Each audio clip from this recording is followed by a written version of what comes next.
Hi, everyone. Welcome. Thank you so much for joining us for the culminating reading of our inaugural Asian American Feminist Writing Workshop.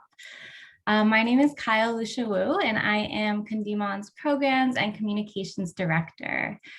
Founded in 2004, Kundiman is a literary nonprofit dedicated to nurturing writers and readers of Asian American literature. Through readings, mentorship programs, our annual retreat, online classes, and workshops like the one we're celebrating tonight, we seek to uplift the storytellers of our community, and we see the arts as a tool of empowerment, education, and liberation, and of addressing proactively the legacy we will leave for our future. Feel free to introduce yourself in the chat with your name, pronouns, and where you're joining us from. Again, I'm Kyle Lushawu. I use she, her pronouns, and Kundiman is based in New York City, which is the traditional territory of the Munsee Lenape people. While we are gathering from different places and meeting online, we encourage you to remember that we gather on the unceded land of Indigenous people and to take a moment to consider the legacy of colonization embedded within the technology, structures, and ways of thinking that we use daily. We invite you to join us in acknowledging who your land belongs to, and we'll drop a tool in the chat. And we honor with gratitude these lands and the people who have stewarded them throughout the generations. We encourage you to move beyond acknowledgement and toward direct action for Native liberation and solidarity. And we have a few Native-led organizations and media sources that we'd like to highlight today, and we will drop that doc in the chat right now as well. If you're able to, we encourage you to donate to these Native-led organizations to listen and support Native storytellers, journalists, and activists. May we all move forward in the spirit of collective liberation. Tonight, we welcome you to the culminating reading of our Asian American Feminist Writing Workshop held by Kundiman and Asian American Feminist Collective. This inaugural workshop was conceived to create a safe and collaborative space to explore the history of Asian American feminism and essential writings by feminists of color. Participants engaged in studying the feminists that came before them, as well as creating new work for a brand new feminist zine, which we will release later in the summer. We've also created a detailed archive of the workshop on our website so that anyone interested can review the reading list and engage in the material on their own. Thank you so much to our previous programs intern, Julia Flassfehler, who compiled that webpage for us. For a quick Zoom tour before we begin, at the top of your screen, you will see gallery view and speaker view, and speaker view will highlight those speaking. We have ASL interpreting from Pro Bono ASL tonight. Thank you so much to Chris and Christine for being here. As they are spotlighted, their videos will be pinned if you click speaker view at the top. We also have Zoom captions available using Rev. So you can turn those on by going to the bottom of your screen where it says closed captions and clicking the up arrow and then clicking show subtitle. We also have an access copy of the readings here tonight that our programs intern Misha will drop in the chat periodically. Please make sure to mute yourself while the reading is in progress, and we are recording the session, so feel free to turn your camera off if you would like. And if you have any questions throughout the program, you can feel free to message me. Before we begin, I want to thank the Asian Women Giving Circle, whose support made this program possible. And of course, thank you so much to Asian American Feminist Collective, who facilitated these sessions and collaborated with us on this incredible program. And I will pass it along to them now and look forward to enjoying the reading with everyone.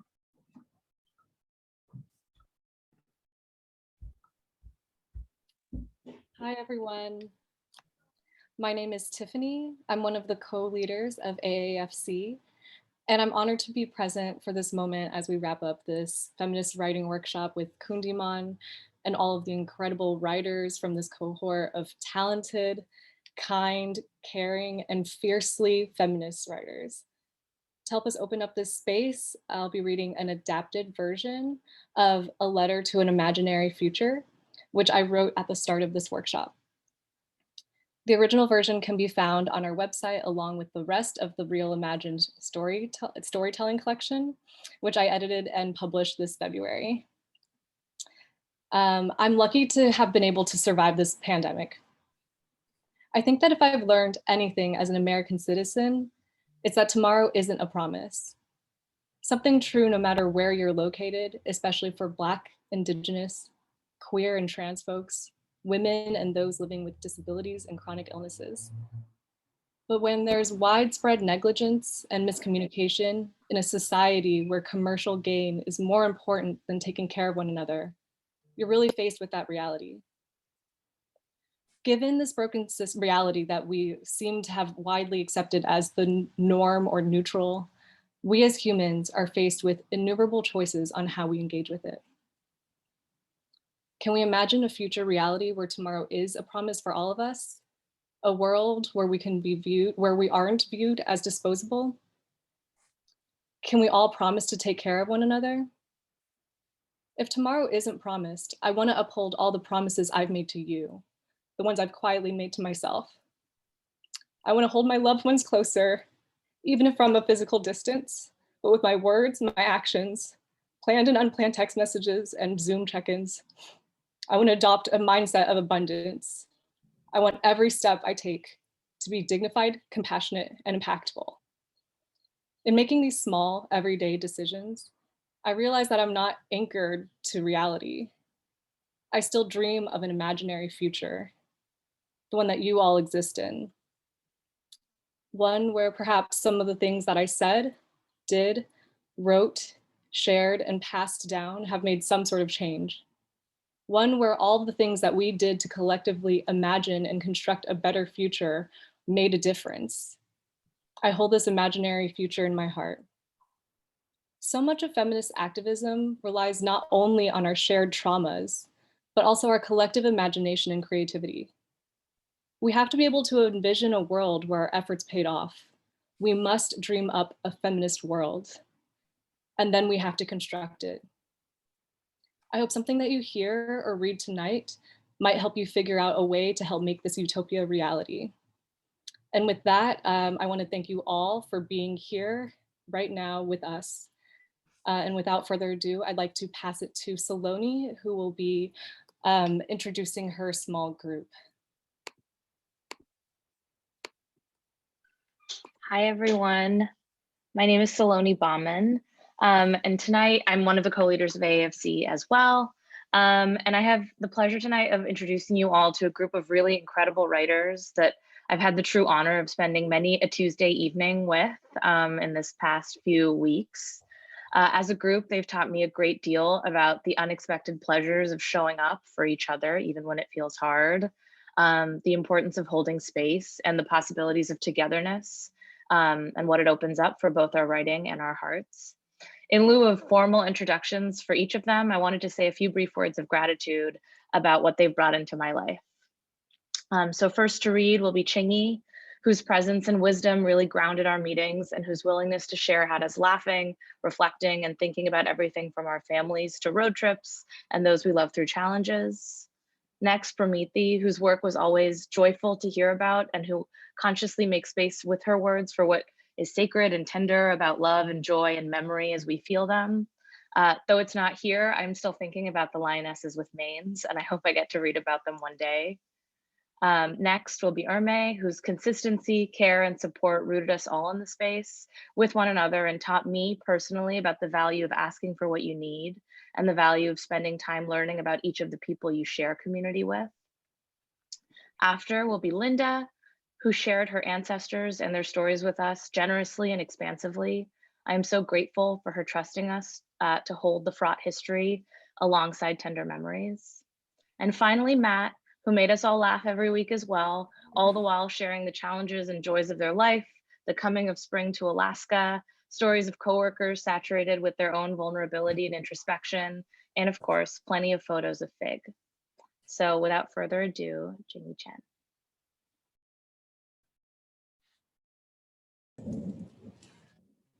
Thank you, Saloni. Thank you, Kyle, Julia, and everyone else for this space. And a special thank you to my small group. I'm going to read another spell for safe passage, and my name is Chimicha. For Dao Feng, who we lost in the Atlanta murders. No more underestimated ocean creature. No more headlong sea crossing. Your own boat and captain. Your own staunch feet. Your voice So tough and shining, your brothers thought you should have been born a man. Better start working, they said, and find a husband. You chose assembly line and garment factory and no husband. Nail salon and beauty salon and no husband. Massage spa and no husband. Your own money ferreted across water to mother. Your own voice lifted for ancestor protections. Your own bones to be sung. Thank you. Hi everyone, my name is Promiti Islam and I will be reading Flowers for the Living, Flowers for the Dead. It's a poem for Poema Falgun. A halo of carnations rested on my brow, intimating the arrival of spring. I went to the university where our eyes met, wheat paste posters plastered on every available surface, and coteries of women draped in sharis, each distinct like birds of paradise, orange bursts of color-soaked joy. I tasted their giggles in the dusty air, settling into the back of my throat, choking in anticipation, and sown with the language of two lovers escaping the cacophonic furti, finding solace in a parched pond at the center of the concave square where greenery had begun to peek through, thirsting not for water, but to love. I inhaled the truth of the moment. I rejoiced at the dawn of the birthing season, an age of saplings taking hold and woolen sweaters stowed away. But my foreignness seeped through the clotted whimsy, the space of eternity between home and blood. I found splintered marigolds crusted in a muddy puddle, a dismembering, a memory, a memorial. Thank you.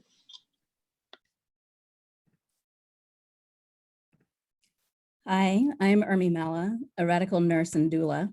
I'll be reading an excerpt from a collection of writings, exploring connection and journey between trauma and illness. Here's a content warning for illness, death, suicide, and language. 1, the day after Easter is always a triggering anniversary. Years had passed, but it seemed like yesterday that she chose to end her life. She planned for weeks, but it seemed like years that had been building up to that day. She had collected all the pills that had been prescribed to her and researched lethal doses of each medication.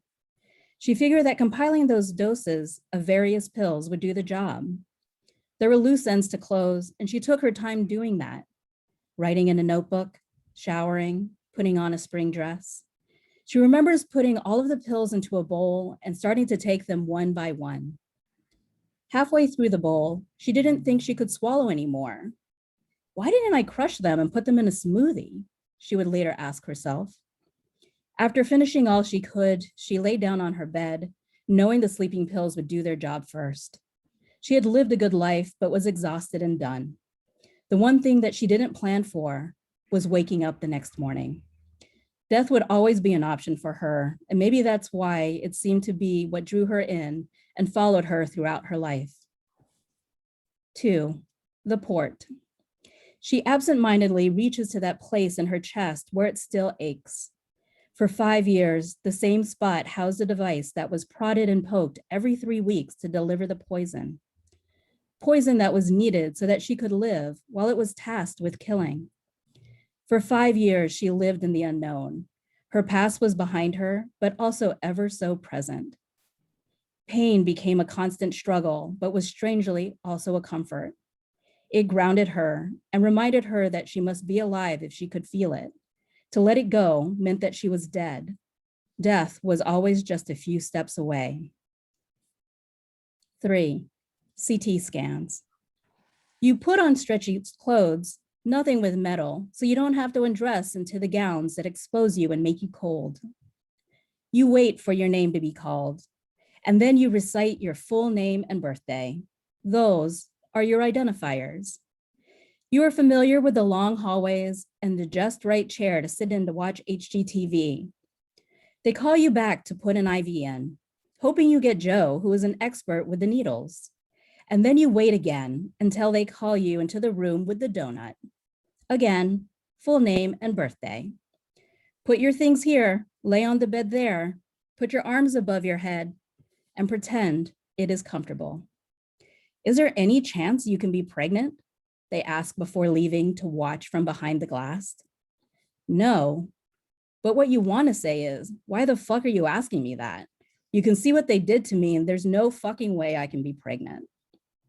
They move you back and forth on that bed from another room. The sound of the ring moving around and around in the donut fills your ears. Take a deep breath and hold, comes from the speaker, as you feel the bed moving slowly back and forth. You can breathe. Take a deep breath and hold. You can breathe. Really, you ask yourself? I have to wait for you to tell me how and when to breathe? But you keep still and do it. Back and forth, back and forth. Take a deep breath and hold until it is done. And they detach you from the tubes and lower the bed so you can get up and go about your day as if you weren't just fucking a donut. Thank you.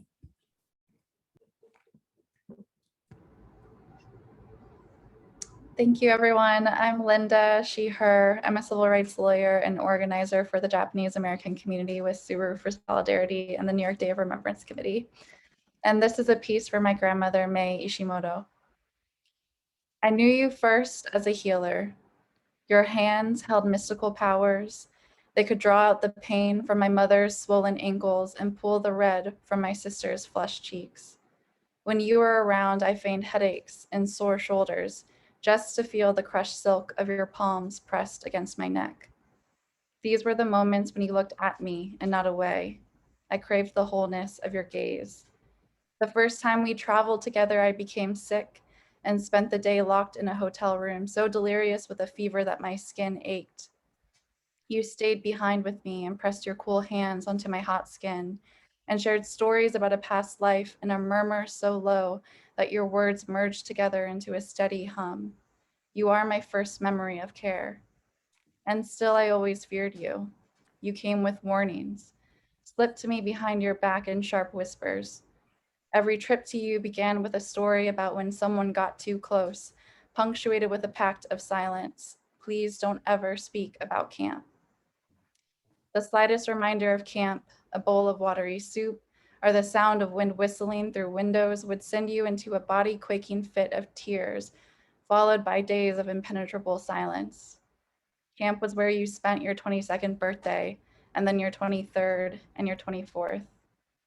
Barbed wire fences and armed guards in tall towers, sleeping in old horse stalls on thin yellow mattresses, everything covered in dirt, everything tasting of dirt.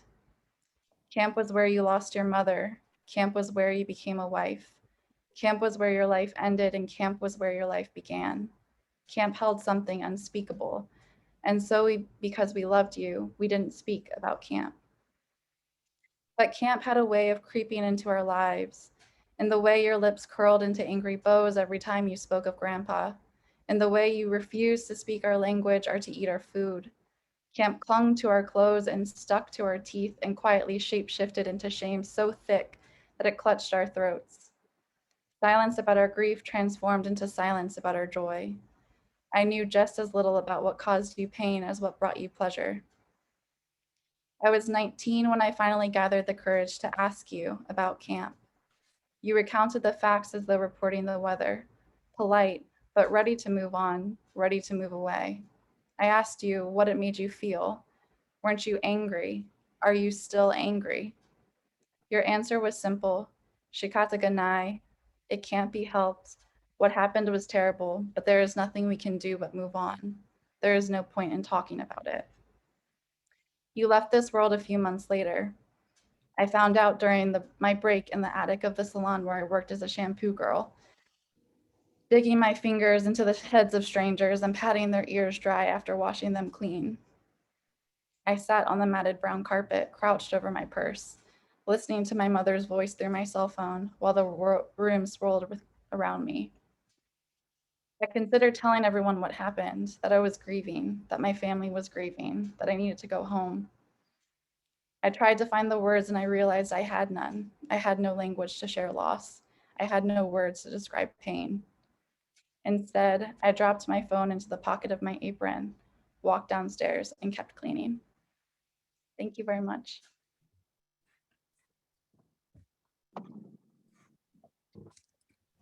Thanks, everybody. I'm Matt. I use they, them pronouns. I'm also known on paper as Mary Ann Thomas, and I'll be reading a piece about Fig. In their first home, there was so much space. The space represented decisions to be made. What colors would adorn their life? What textures would greet them on their floor and couch? Where would their eyes be drawn? At first, they were consumed with the images of other people's homes, inspiring envy and greed. They wanted a dresser. They wanted home to be a finished product. They wanted to invite people in who could feel safe in the underground world they'd cultivated. But when the pandemic came, the world they were cultivating became for them alone. They were not meant to invite bigots in from their local bike community or white nurses who they once considered family. They were not to assume familiarity and trust with the BIPOC folks in their life who they hadn't lived through hardship with. They were not meant to allow Tinder dates in.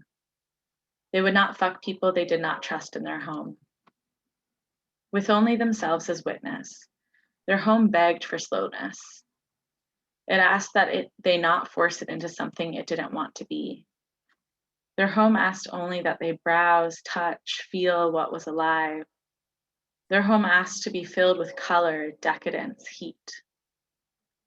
Their home made them close the tabs on decorating websites and instead peruse thrift stores for gold mirrors and frames and figures.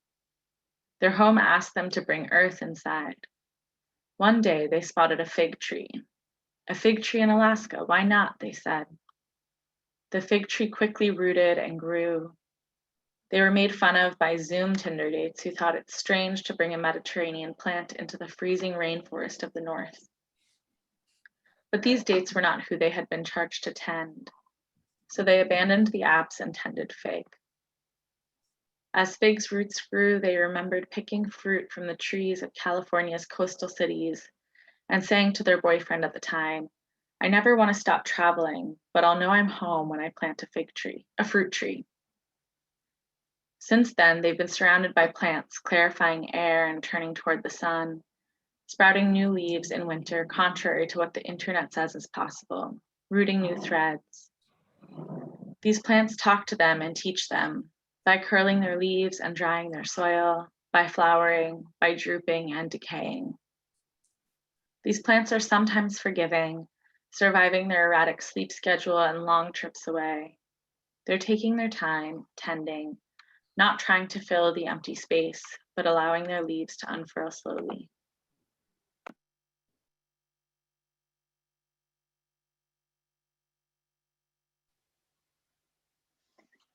Hi, everyone. My name is Julie Kim, and I use she, her pronouns. I'm also a co-leader of the Asian American Feminist Collective, and I was also a small group leader. I was lucky enough to have Fatima, Carol, Amanda, and Danny in my cohort. I loved Fatima's honesty and candor in approaching the topic of feminist masturbation. I think the questions that she raises are so important in our world right now.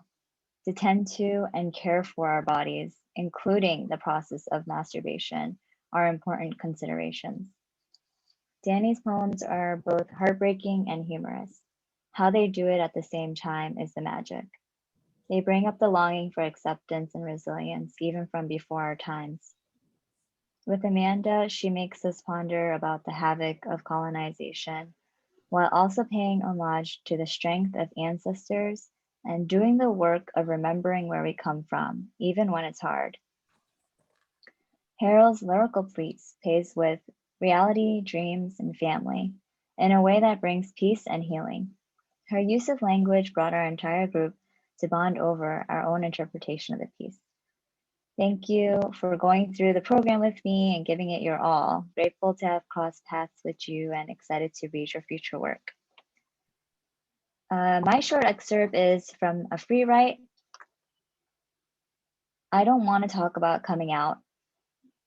I wanted to talk about all the times I found my way back in. into arms, orgasms, love, the kind that makes me sweat, quiver uncontrollably, the wetness on our mouths like an overripe fruit, leaking its tastiness. The nights I felt it overturn, the power, the pull to follow the rules. The nights I flipped it all on its head and followed the tattoos, the short buzz cuts, the pretty smiles, the tight jeans.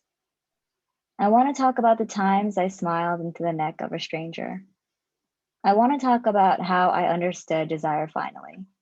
Not the kind of desire that was expected of me and shallow, but a desire that cuts you vulnerable.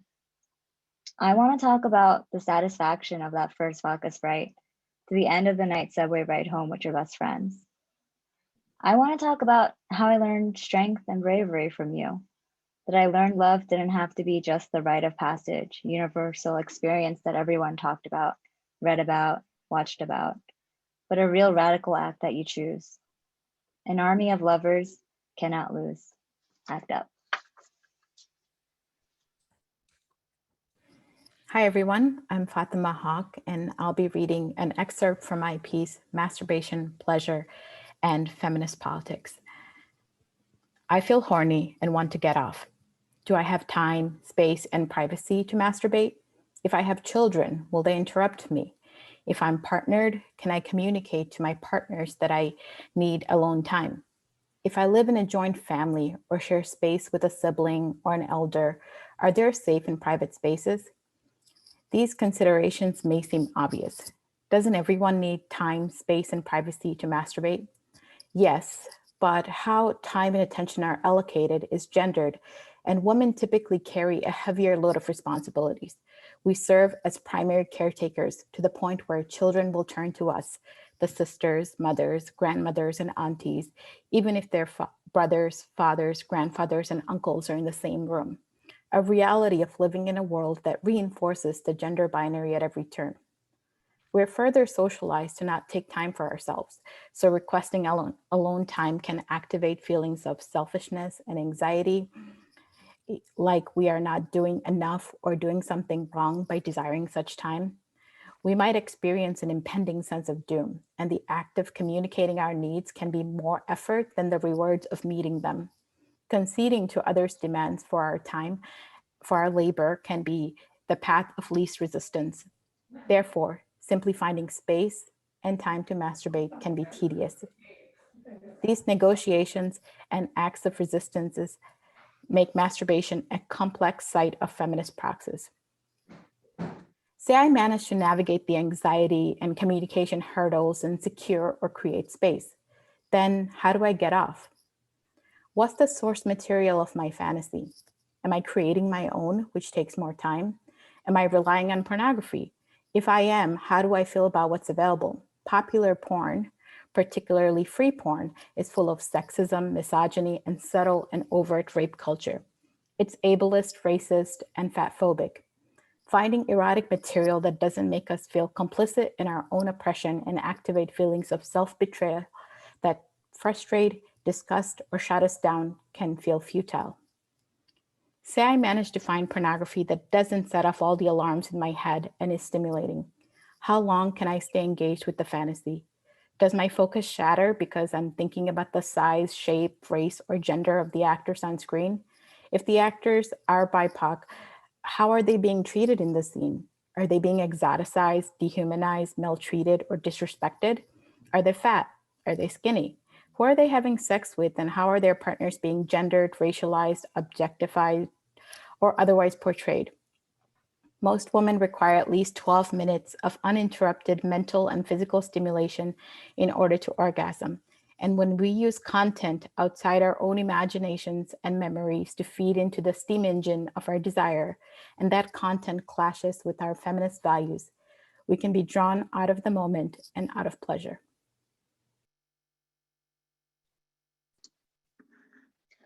Hi, I'm Hyrule, and I'll be reading an excerpt from my flash fiction piece titled Everything Beautiful in Its Time.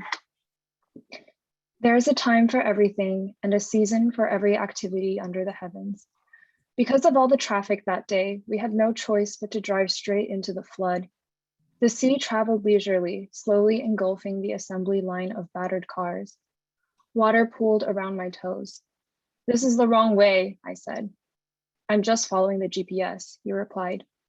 Old receipts, Sunday service pamphlets, disposable chopsticks, and other pieces of forgotten trash floated lazily through the car, sloshing beneath the seats and washing ashore at our ankles. I gathered the ends of my long skirt and squeezed out the salt. "You kept your foot on the brake." The sun beat down through the roof like warm hail. It was humid, a familiar sweat-choked staleness that preceded every typhoon back home. A time to be born and a time to die, a time to plant and a time to uproot. "The GPS didn't say there would be traffic," you said, staring straight ahead. It happens. Outside, a car veered onto a foam-webbed wave, as if gliding, before plunging out of view. At least I finally know for sure. No more options. Nothing I can do but wait now. You kept both hands on the steering wheel. A time to search and a time to give up, a time to keep and a time to throw away. "You know, we still haven't tried Yiping's Zongi. It can't hurt. Remember when her husband had a stroke and he used a mixture of Chuanxie? There's nothing left to do," you snapped. Something in your jaw twitched, then wilted. You dropped your head. "I'm sorry, maybe you should lower the window so you can climb out." A time to kill and a time to heal, a time to tear down and a time to build. "We still have some time." I tried to pry your fingers off the steering wheel, but they were clamped tightly around the worn leather. So I covered your hand with my palm. Your knuckles hardened beneath my grasp, rigor mortis. I have been carrying your rot for a long time.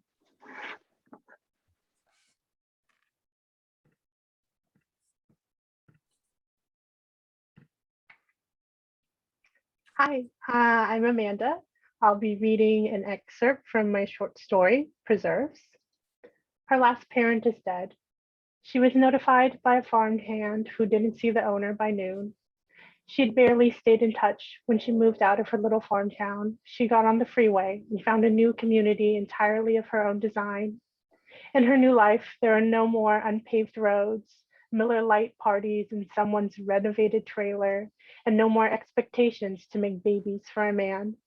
Even so, she got back to honor her parents' wishes. She buries her life bringer into the earth without chemicals, like in her parents' home country. The ceremony is held at her father's orchard, which grew peaches for generations. She buried her last parent deep into the earth under their favorite guava tree. The original seed was taken from the home country and nurtured into a solitary tree behind the family's private residence on the orchard. The daughter ends up moving back to the orchard to support the family business out of guilt and a new sense of duty. She reminds herself this is temporary, that she will sublet her city apartment for 6 months max. At the end of the season, she picks a swollen, bursting fruit from the tree. She slips the skin of the guava off with the knife she brought from the islands. At this point, the fruit can barely hold its shape. She sweetens the tender flesh with honey and adds lemon to preserve. When the preserves touch her lips, images flash. A lush tropical island reigned a deity whose skin was kissed by their favorite lover and had hair as expansive and shapely as the sea. The ground would sprout with fruits and flowers when they walked. With the shape of their hair, they would start and stop rainfall. To call them, their people would pray, deity of water droplets resting on leaves after the rain, deity of blackened damp soil, deity of the soft milky breath of a baby, deity of a broken body nourishing a community that will then nourish us. In a daze, the daughter recognizes her parent, the person she had thought of as her mother, but who is so much more. This person was beyond human, containing multitudes, a god, no, a goddess, also not quite right, a deity that goes beyond her understanding of the world. It dawns on her. If her parent was divine, what does that make her?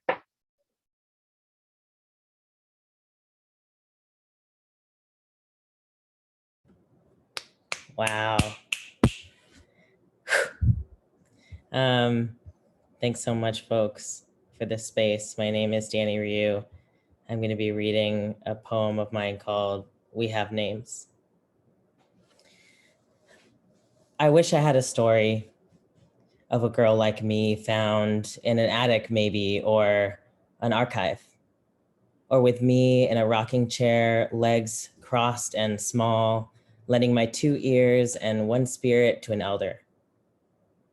The story, yes, the story, the one that tells me who I am. I'm listening, I'd say. Maybe they'd tell me of the rocks and the water, our forever ancestors who shapeshifted way before it was cool. We know loss. We know the giving up. We know of dying, of being none, of letting forth. These pages, fictional of course, these words whispered by the elder would give me some kind of string to hold on to, legs folded, small. A string that tells me you are not so totally alone in this. I wish for this story, I tell the elder, the archive, the attic. I wish for it with every part of me. I've been waiting for the scrap of paper found between the pages of Aki and the Fox. It reads, "You have a name. We gave it to you, so you might know loss, know the giving up, of dying, of letting forth. Where you come from, small one, death is not an end, but a holding of each other, a remembrance that we have not forgotten how to shift shape. You, dear one, are the rock, the water. I know you're angry and lost, but we know you, and we know just how to find you. I wish, I wish, I wish, I wish I could remember my origin story, and I'm afraid I've forgotten where to find her."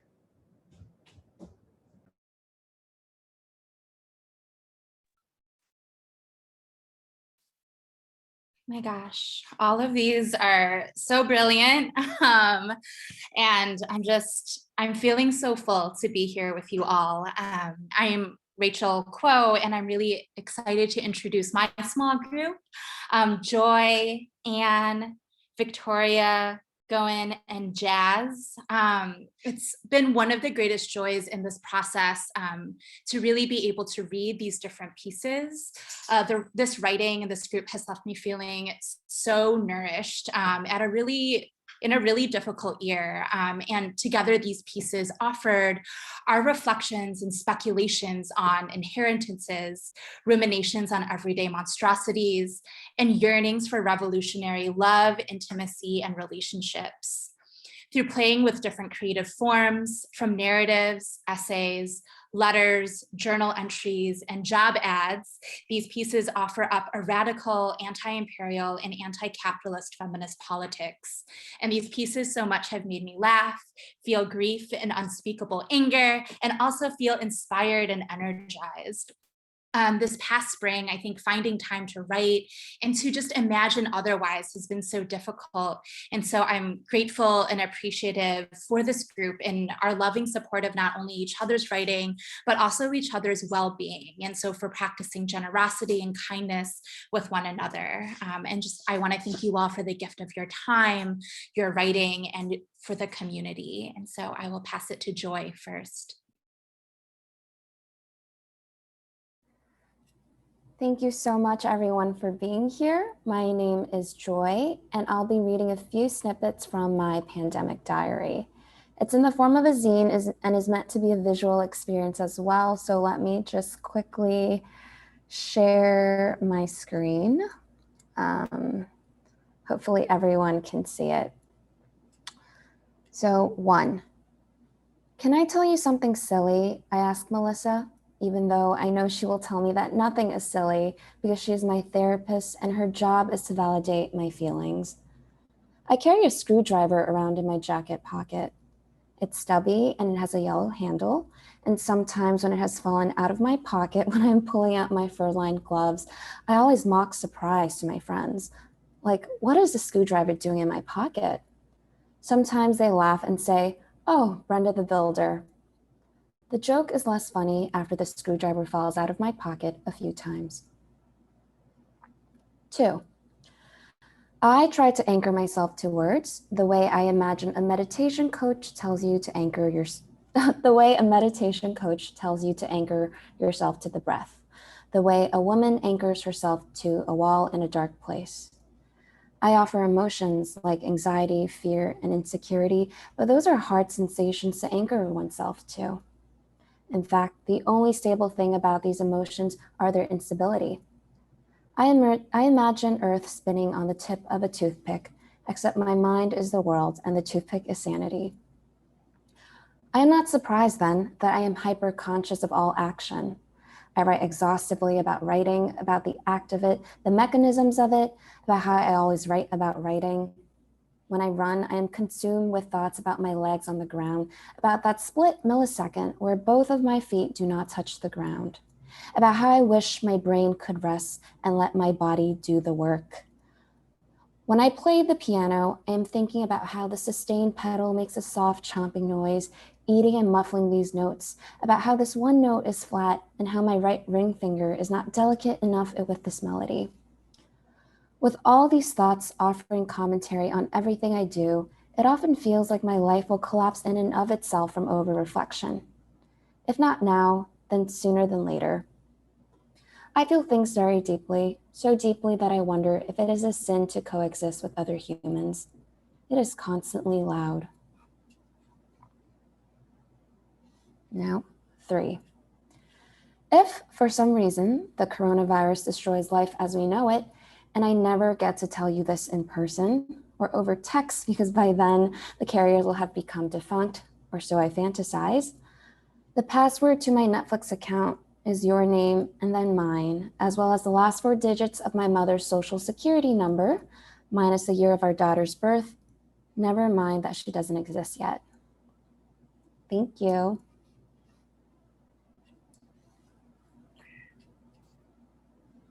All right.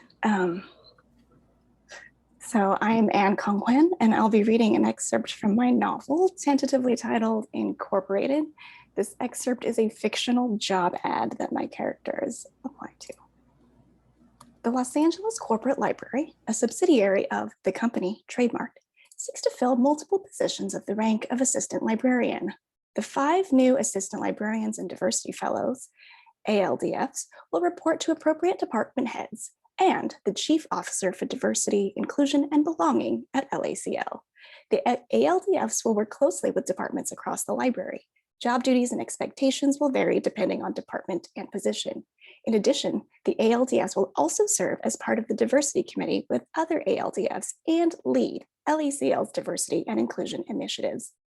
Essential qualifications: advanced degree in library and information science, computer science, or business management, 2 to 4 years experience in appropriate fields, familiarity with current standards and best practices in appropriate fields, excellent interpersonal, problem solving, organizational, written and oral communication skills with a positive customer service orientation, experience with diversity and inclusion, expertise facilitating in-person and virtual diversity trainings, preferred.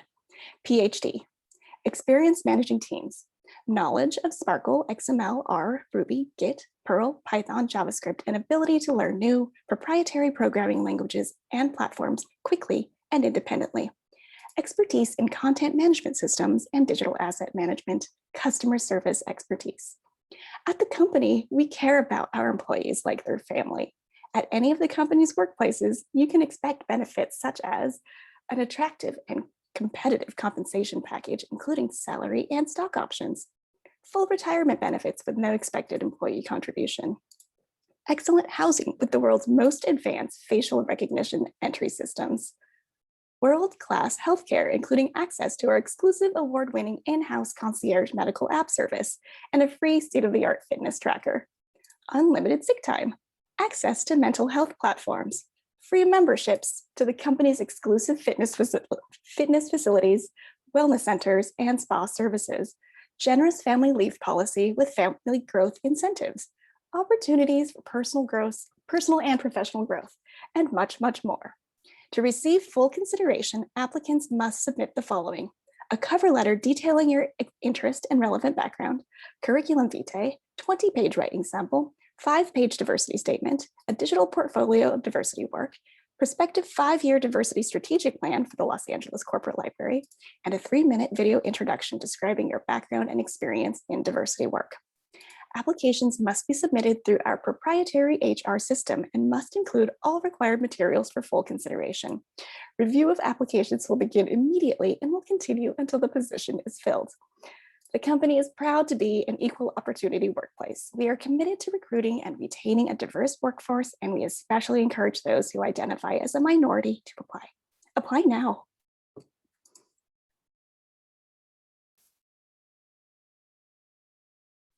Oh gosh, okay, thank you so much, everyone. Hi, my name is Victoria Maiwin, and this is a small excerpt on how I define Southeast Asian anti-imperialist feminist militancy for our diaspora. I do not come from America. The Americans taught me that war daughters come from a dead people. The children of war, and especially daughters of war, are the perennial victims of communism, of revolution, of your people's war cries, needing to become rehabilitated as Americans to be worth life. The American liberals will tell you at best that you came from pitiful people who survived. But war child, your foremothers came from revolution. Your foremothers were not American. The war daughter who forgets her place in this war waits for US imperialism to strike at home and forgets the ways it is already here. Your people are still at war, child, where your mother is buried and where you will be buried too. So when you lose your foremother to this war, to imperialism, you will learn the lesson that the conferral or quote unquote gift of liberation in US terms can only look like the slow death of your peoples, steeped red in your foremother's blood with what the US calls their democracy, their love. You will learn, like the armed anti-imperialist women from your motherlands, that the triumph of your liberation must look like the death of the United States of America, returned to Turtle Island protectors. The US empire and in action, US capitalism imperialism is the primary contradiction of your foremother's struggle. I come from my mother. I like to imagine my late grandmother's kitchen, lit up by the sun in its warmest hour, at the point right before it sets, in which everything looks gently on fire and my grandmother's skin is as golden as I last remember it. She peels away at chestnuts, sitting in the same clothes she wove herself for factories after resettlement here. She still smells like 4 a.m. made donuts from our donut shop and Chinese herbs. When the grief in our lives feels quieter for once, not gone, just quiet, and the world feels warm. My grandmother, now passed, was not a militant, but I know that she raised me to be one. I like to imagine where I know I am her granddaughter. I try to read her from the cracks in the palms of her hands, the long silences standing in between stories about Mao Zedong versus the American capitalists, when she could not even read or write. When I ask her if she knew of the Isa Rock woman in Cambodia or the guerrilla woman in Vietnam, and I tell her how badly I wanted to know that we were more than refugee poems and American toys, and she tells me, your foremothers love you. Your people love you, gone. Don't let them teach you we were just made of death. Thank you. Thank you all for being here. I am Goen, and I'll be reading an excerpt from a project called Undock Letters, number 1 through 4. This is letter number 2. Dear Undock friend, when I was a teenager, my parents worked 10-hour shifts at the local turkey hatchery, straining and eventually severing the tendons in their hands as they churned out $6 an hour. Their nails were perpetually yellow, and the bank statements were razor thin. In the latest pandemic year, I made more money from home than my parents did combined for all of my middle school years. I used to feel shame for being poor, and now I feel embarrassed for being rich. Anyone who reaches and leaps from economic deprivation to excess can tell you about the vertigo and the loneliness of making that jump within a lifetime, never mind within a decade. Every day, the possibility gap between my working class parents across the ocean and myself, a tech worker in a rapidly gentrifying city, grows larger. This was, I suppose, part of the plan. Our immigration was not forced, merely financial. I say that as if capitalism is full of choices. I know it's not. And yet, 20 years ago, my father used to have a government job in Korea, the kind of gig with reasonable pay raises and a guaranteed pension. He cleaned the harbor from his humble boat after a career in circumnavigating the world for fish and squid. In other words, in other worlds, we would have been fine. Even after the IMF crash, the political corruption, the families paralyzed with grief, we would have been fine. Or so I imagine. So much of the immigrant narratives for my folks are like this: opportunistic, fearful, driven by a country split in half by war and capitalist concern, as if being poor in a poor country was the worst fate imaginable. Do you know this story? It's a story of the eldest daughter of an immigrant family. She made herself into an efficient and ruthless machine because only she can save the family from death, or even worse, financial ruin. She is a sacrifice made by a desperate family that must make impossible choices. While being an immigrant means tough luck, stacked odds, and joyless years, being an undocumented immigrant means making ugly and shameful choices and not knowing if you'll survive at the end. In this story, the eldest daughter of an undocumented family must thrive so the family can survive. I've started writing these letters to you because I decided that my parents' reasons for coming to this country were not good enough for me to justify staying, and I wanted to articulate that to someone who might understand. All my actions and arguments used to be why I couldn't leave, not why I wanted to stay. The reasons I can offer you now are banal, because my friends happen to be here, because I like the way the mountains here seem to creep closer when you're not looking, because I am responsible for harvesting a neighborhood garden. I wish we didn't need reasons, though. I wish I had better choices all along. I wish we could choose our lives and loves as foolishly and freely and fiercely as we possibly can. I wish that for us. Love, Undoc Friend.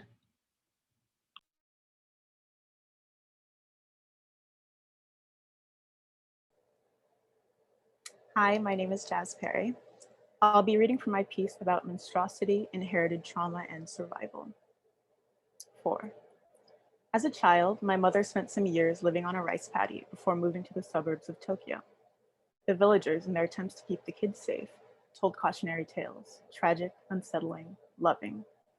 As she read picture books aloud, my grandmother would snack on savory bees and locusts fried with rice wines, soy sauce, and sake, a treat.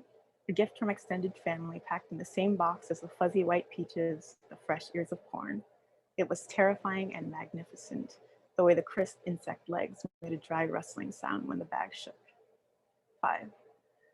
I don't wish to cannibalize myself in the race to make a mark before I disappear. Any mark, even a stain or a burn, a notch in the surface of aged lacquered wood, a scar, an ugly one. I want to be honest. I'm afraid that my next step will be my most self-indulgent and least self-aware, that I will be exposed as the fraud, just a child. 6. The Yamamba, I'm told, is a mountain witch mutated by hunger. Rooted in long winters of famine, the stories say that desperate families took their mothers by the hand, led them into the woods, and left them to die. They did so to the accused, the persecuted, and those with the least to offer, the weak, the disabled, the newly born, and the elderly. The women were the first to go. The Yamamba traps her guests with her unassuming demeanor, sheltering and caring for those in need as she is expected to.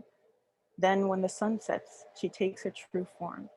At nightfall, the starving woman kills and eats her guests. She does so out of necessity, yes, but she consumes human flesh, and this is what they say makes the Yamamba more than a murderess. Here, woman becomes monster. 7. Who taught you that nothing goes to waste? My paternal grandmother has the strongest teeth, routinely proven by way of her annual batch of homemade peanut brittle. Her speaking voice is loud, her singing is louder. She met my grandfather in Birmingham, Alabama. Our family is rooted in our fight for freedom and the ache of an excised history that stops precisely where the cargo ships docked. Grandma shared with me what she once learned. To survive is to chew through bone and gristle. to leave nothing behind. Thank you.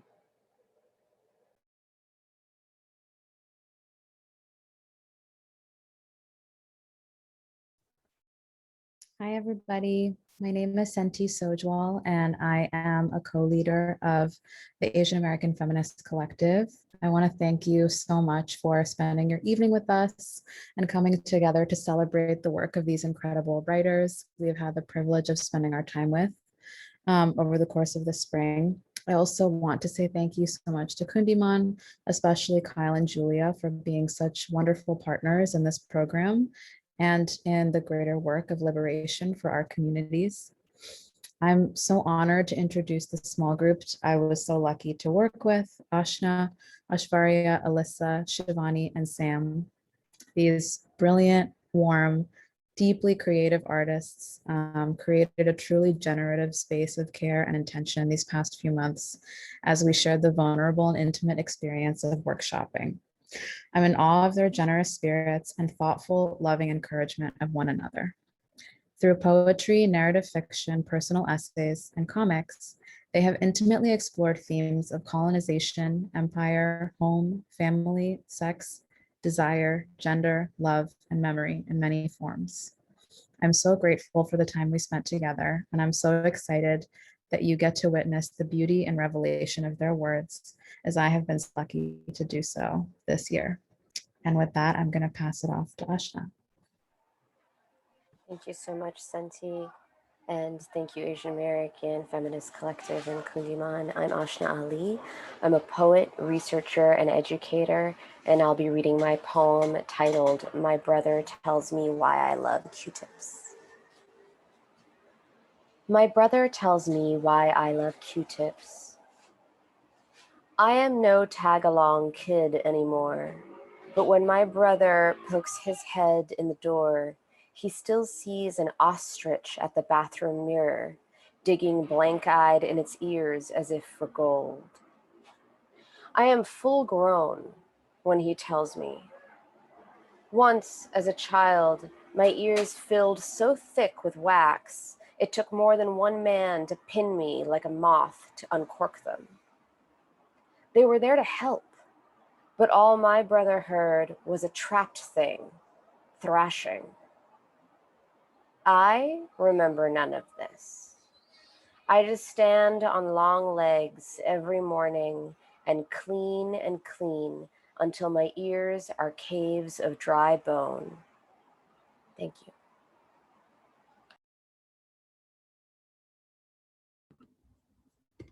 Hi, everyone. I'm Ashvarya.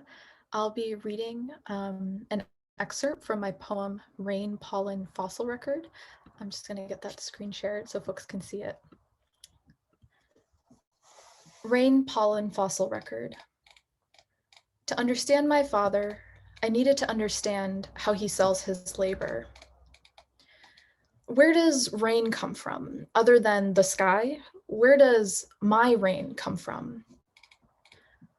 Water accumulates into living and non-living things, collects into rivers, lakes, oceans. What do your parents do? Are they doctors? Asked my white teachers when I read above grade level or earned a perfect grade. A. I'm trying to write about my father's work, sky, raining. Have you considered looking up? Halal cart guys roll through. Our Jackson Heights boy, he delivers the stock, we cook it, sell it to the eaters. What would we do without him? Family tradition, puckering our mouths at widely beloved tastes like rest and pleasure. They fuzzy our tongues. How would he describe it? Early mornings accumulate, endless highways accumulate, interstate deliveries accumulate. My parents have never not known hard work. A. I'm trying to write about my father's work. Umbrella unfurls. What are you shielding yourself from? Stop it. Stop what you're thinking. I can hear you deciding. He doesn't work hard because he's Asian or an immigrant. It's because of fear. It's because of how badly he needed to leave home in 1979. He arrived, but it takes time to stop the train. Its mass creaks in my future. Displaced people move in the world with the force of what displaced them, with the same shape, with the same style, with the same gait. Stomp, stomp, stomp, stomp, stomp. Broken printer, stylish leather shoes, orders jotted on receipts, orders jotted on coffee cups, his calls to men with many accents, his many accents to match.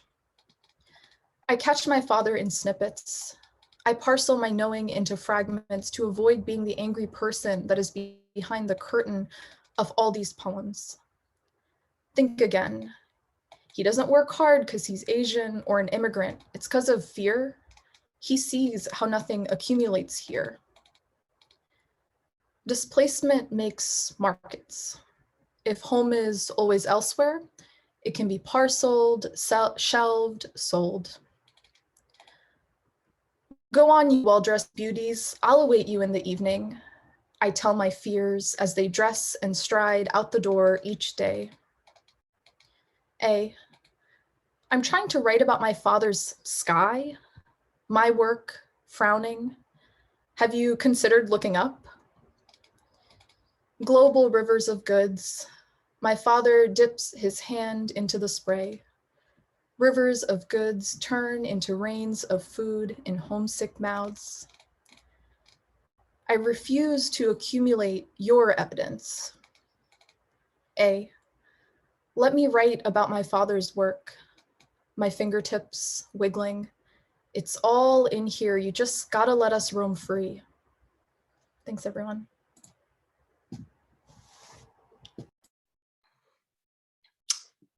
Hi, everyone. I'm Alyssa Cruz, and I'll be reading a poem that does not yet have a title. Mama said, wear your wig, or else people might think you're a boy.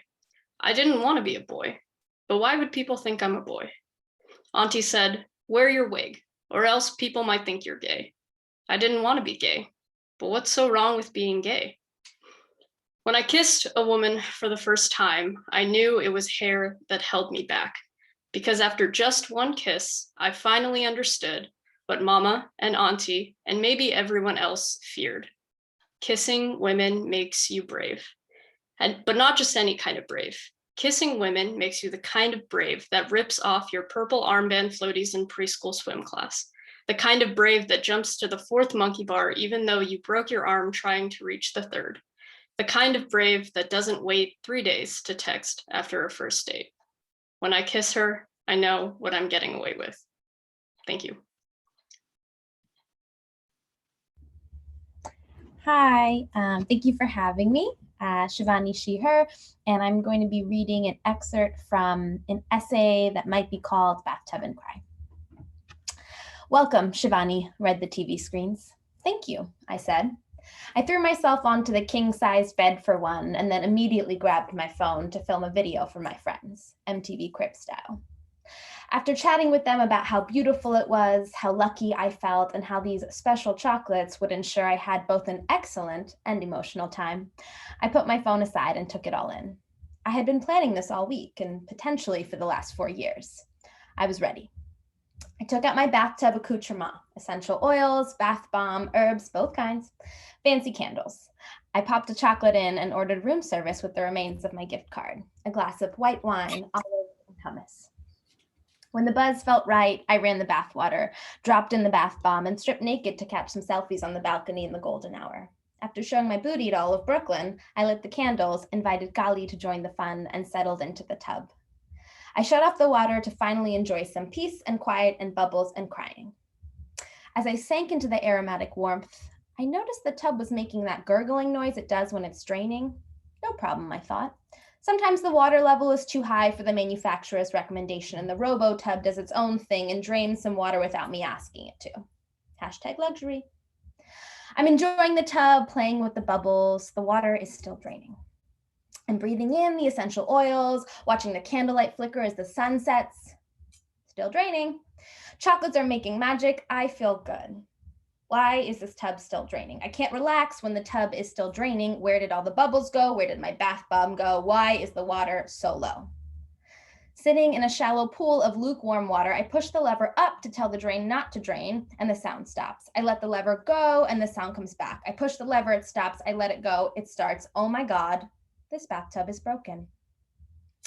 Front desk, this is Alex speaking. Hi, Alex. I'm in 2107 and I'm having a little trouble with the bathtub. You see, it's draining when it shouldn't be, and I need it to stop draining so I can take a bath and cry. Oh, I'm so sorry to hear that. I'll send someone up right away. So I spoke to my engineer, and unfortunately, he'd have to open up the tub and fix it, and we didn't want to be invasive, so he trails off in that "I'm sure you understand" way, expecting me to respond in that "oh my God, don't even worry about it" way. But instead I say, oh wow, oh boy, oh Alex, I'm panicking and buying time to figure out how to pull out my best white woman. I go with, you see, I'm a public school teacher. Maybe he's patriotic. I paid a lot of money, more than I probably should have, to take a bath and cry. And I don't know how you've been feeling during this whole pandemic situation, but I've been having a tough time. And I just really wanted to take a bath and cry. So I trail off in that "I'm gonna need you to treat me like a white woman" way. And he responds, "I'm so sorry to hear that. Would a $50 credit to our rooftop bar and lounge help?" White woman, Alex. I said white woman. Thank you.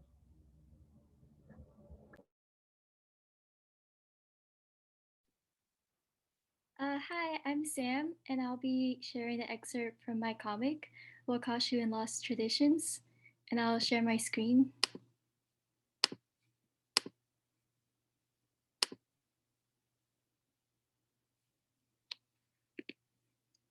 Immersing myself in the world of Japanese woodblock prints.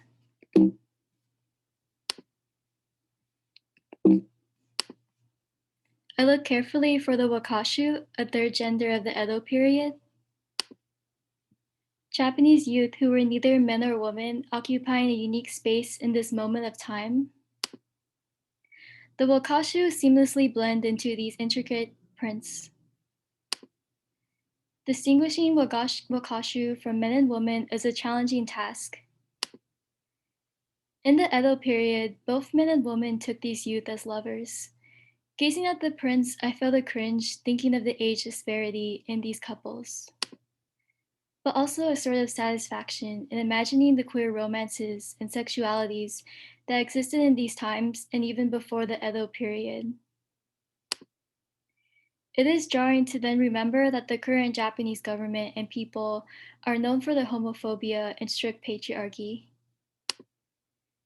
Japan changed in many ways when Commodore Perry's dark ships appeared on the horizon. In the 1860s, Japan underwent modernization, adopting the technology, culture ideas, and militarism from the West.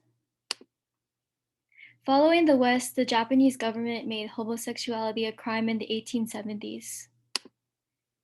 I wonder what kind of collective memory exists in Japan for the wakashu and other queer Japanese people, their traditions and history.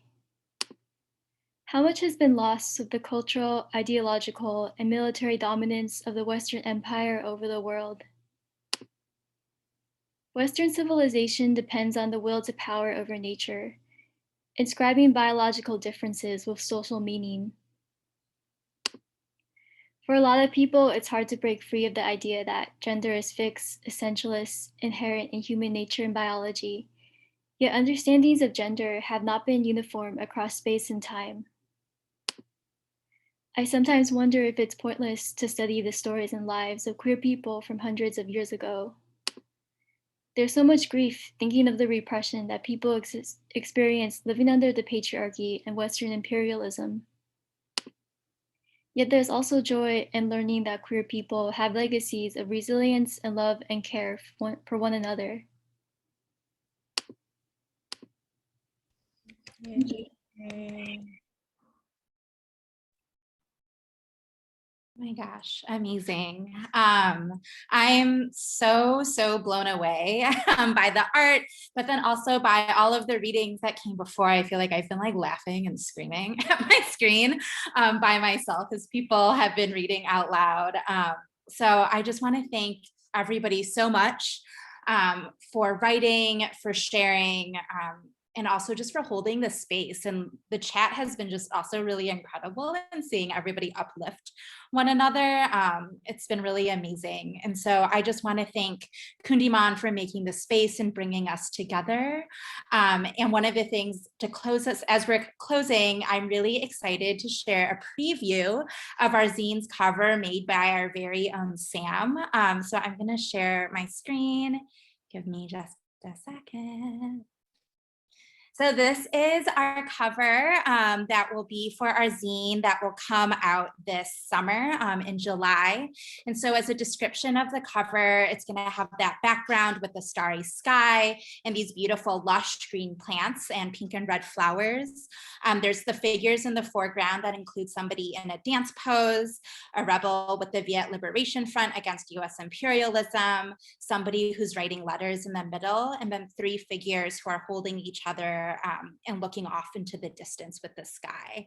And so this will be the cover for our zine. And if you loved the excerpts of the pieces that were read, the full versions of these pieces will be publicly available in a digital format later this summer. So all things to look forward to. And again, excited just to share the zine, and I'll pass it back to Kyle at Kundiman to close this out. Thank you so much, Rachel. Wow, that cover was amazing. And just want to echo that hearing those readings was incredible. Laughed, cried, all of it. So thank you so much for being here. I just want to say thank you one more time to the Asian Women Giving Circle who made this program possible. And a huge thank you to Asian American Feminist Collective, of course, and our entire cohort for their brilliance and dedication to this workshop this year. I'm stunned by the amount of incredible work that they have made. Thank you as well to Julia Flassfeller, who helped with this workshop so much during the year, and to Misha Ponaraju, who's also been helping us tonight. Thank you so much to everyone in the audience for attending. And if you want to learn more about the program, we do have a free archive up on our website. So please go ahead and check that out. And thank you so much, and good night.